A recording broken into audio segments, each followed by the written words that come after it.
11 specific, very specific genes, and these are genes that are primarily involved with plasticity of intelligence, increased memory, increased lucidity, increased self-reflection. Certainly one or two of those genes are absolutely involved in separating the human, so-called human animal from the monkey. So here you have some of the first important scientific research that is showing that the so-called ETI genes, the 223 genes, are activated by psychoactive molecules. But likewise, a near-death experience, a UFO sighting, and numerous other situations engages this too. We'll also be looking a little bit at our Soma-Ayahuasca research and Ayahuasca research, and the implications of psychedelics, entheogens, somogenics, or shamanic molecules in terms of the years ahead, and preparing for the very interesting radiation changes that are occurring in our solar system, not just from the sun, but we're talking about the increased cosmic ray bombardment, gamma ray bombardment, the 1000% increase in density of our solar system at the outer periphery, 60% in the inner periphery. In the last 100 years, these are very clear changes that are affecting us, and also the documented changes within our own bodies, and how the shamanic technologies may very well help us in the revisioning and the reactivation of latent portions of our neurobiological organism. This might all sound very technical, I can imagine some of you saying, and in a way it's important. I would encourage anyone to study, especially on psychedelics, and the guidance of the intelligence behind these molecules. The monograms of Dr. Ruggiero Santilli on hadronic mechanics, because now suddenly the way that we look at the universe and these experiences changes completely.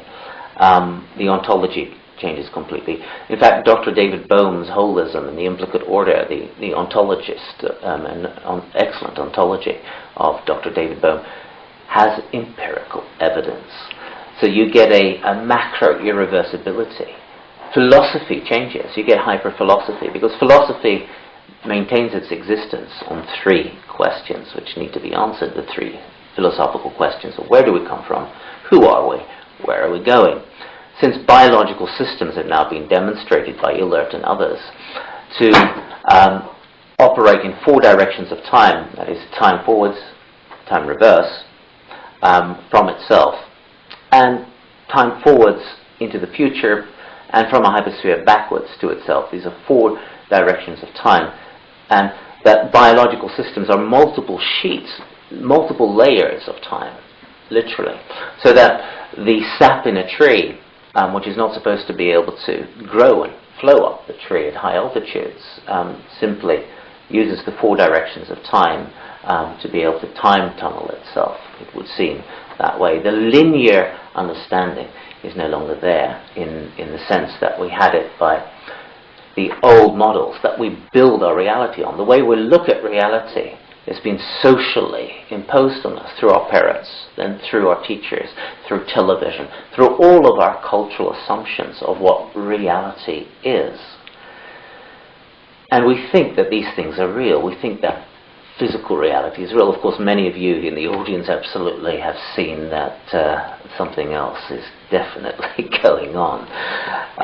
But still, the model of science, of quantum mechanics, seems to be somewhat seductive in its tangibility. But, well, has it truly been objective? No, it hasn't. There has never been an addressing of true objectivity. Inner problem and outer problem. Einstein, quantum mechanics, even the super sexy superstring theory, 26 dimensions or 128 dimensions, doesn't matter. Only deals with the outer problem of physics, not the internal problem like the ionosphere, inner atmospheres. Hadronic mechanics has. quantum mechanics and Einstein, once again, if you look at biological system, has variable mathematics, but living systems are invariable. They grow, they age, they evolve, they propagate.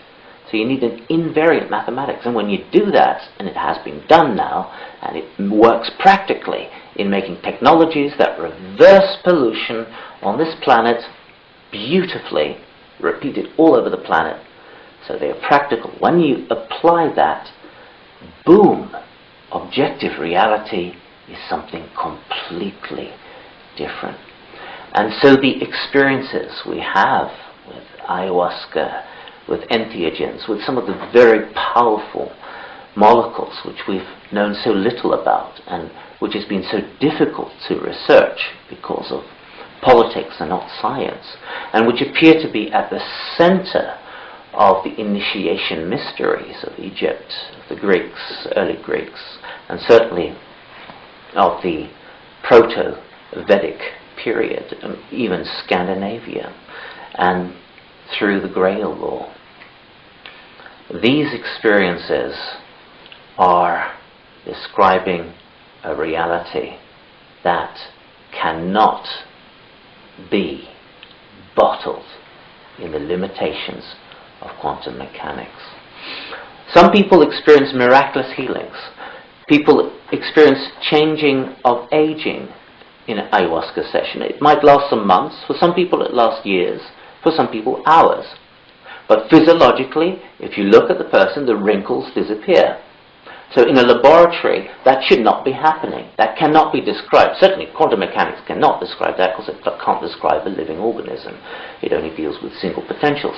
But so in classical science, that is not possible per se.